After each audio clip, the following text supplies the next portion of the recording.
বরবাদের জন্য শুভকামনা এবং একই অর্থে তার আরেকটা ছবি অন্তরাত্মার জন্য শুভকামনা। খুব স্পষ্ট এবং দায়িত্ব নিয়ে বলতে চাই যে এটা একটা ভুল বোঝাবুঝি।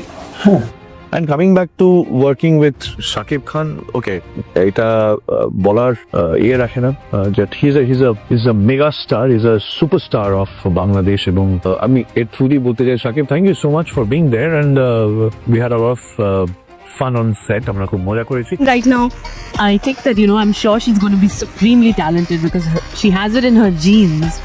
And I mean, she's looking amazing, she's looking gorgeous, and I truly believe that with her beauty and her talent. আমার ইন্টেনশন কখনোই কোনো একজন মানুষকে কেন্দ্র করে কোনো কটূক্তি বা কোনো মন্তব্য করা কখনোই ছিল না, এখনো নাই এবং সামনেও থাকবে না। শাকিব খানের সাথে কারো যায় না, কম্পেয়ার করা চলে না, করতে হলে কন্টেস্ট করতে হবে। বরবাদ অবশ্যই দেখবো ভাইয়া, কারণ বরবাদ তো চতুর্দিকে যেরকম আসলে একটা আছে না যে রমরমের অবস্থা।